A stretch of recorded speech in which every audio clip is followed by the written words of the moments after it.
Unresolved Problem segment tonight. How did the debate moderators do? Here was an interesting moment. As a candidate whose brand has always been trust, are you worried your campaign, which you've always said, sir, is bigger than you, is now being hurt by you? Well, first of all, thank you for not asking me what I said in the 10th grade. I appreciate that.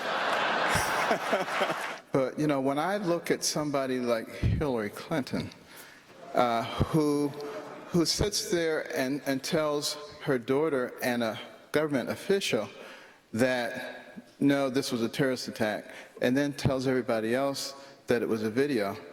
Where I came from, they call that a lie. Now, Dr. Carson talking about Benghazi and the hearings that were held. Joining us from Miami, purveyor of BernardGoldberg.com, Mr. Goldberg. So I thought, and the reason I'm telling this to Goldberg is because we're almost role reversing tonight. He's going to debrief me on the moderators so he doesn't have to say anything bad about them. I don't think there's anything. I have nothing yeah, bad I don't think to say there's about them. anything bad to say about them. I thought they were very professional. The one thing that I think was needed in a debate that lasted that long and was, you know, policy, was that some commentary about what was realistic and what wasn't, which is opinionated. But I think a moderator can offer his or her own opinion. Am I wrong?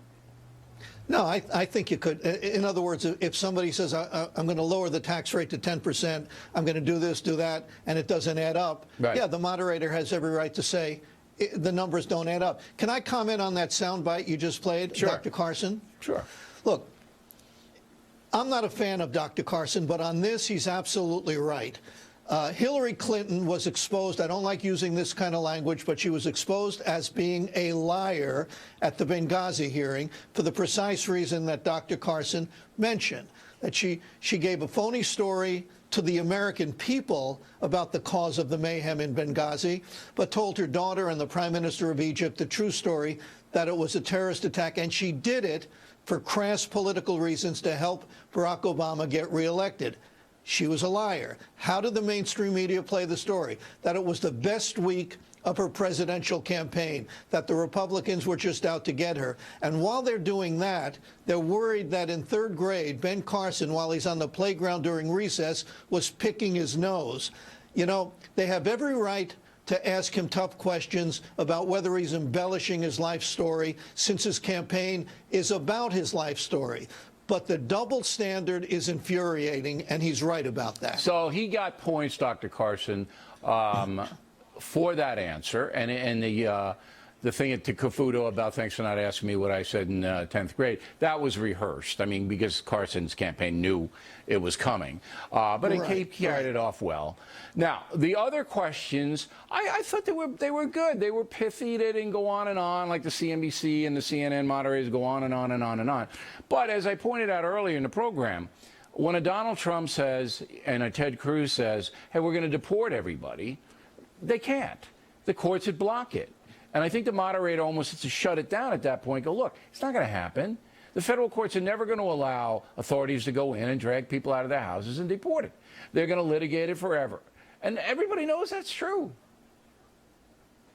Right. Well, Republican audience, let me put it this way. Being reasonable and being smart on these issues isn't necessarily the thing you want to be during this campaign cycle. Well, I think the moderators have an obligation to put things into perspective. Yes, the moderators could have said that and perhaps should have said that, but Republican primary voters, when Donald Trump said he's going to round up 11 million people and you know, take them out of their homes, I don't know how he was going to do that. What happened when he said that? His poll numbers went up. Oh, listen, I'm not blaming Trump for saying it. Trump wants to get elected, and Trump's going to look. Trump says it. Trump would try to do it. I'm absolutely 100% positive Trump would try to do it. But he's not going to get through the courts. So we can't do it. And Trump's coming on tomorrow, by the way, and I'll tell him that, and we'll see how he reacts. If you were there or I were there, one of us would say, yeah, nice try, but it isn't going to happen, and you know it, and I know it, and everybody else knows it. Listen, one other thing, Bill. I watched the undercard debate, too, okay? And Chris Christie was really good. I wish he were, look, I know I'm dealing in the real world. He wasn't on the stage tonight, on the big boy stage. But if he were, we'd be talking a lot about him right now. Absent him, because, again, I'm living in the real world, he wasn't there, I thought Marco Rubio did very well. I thought he did exceptionally well. He's good at that format. He's very good at that format. That's exactly right. He's not only good, he's not only knowledgeable, which is important, he's good at politics, because part of running for president is showbiz. I mean that in the best sense. And he's good at that as well as being knowledgeable. He speaks quickly. He speaks with passion. He got behind the American family. He's good. I agree. And Chris Christie was good tonight and would have been good on that stage. And I think it's a loss to him and to the Republican voters. Well, maybe his poll numbers will go up now, stage. and he'll be in the next one. We'll see. Bernie Goldberg, everybody, plenty more ahead. As a factor moves along this evening, we have Kirsten Powers, a left-hander, and Karl Rove, a right-hander, warming up in the bullpen. Also, Brett Baer, straight down the middle. We hope you stay tuned for those reports.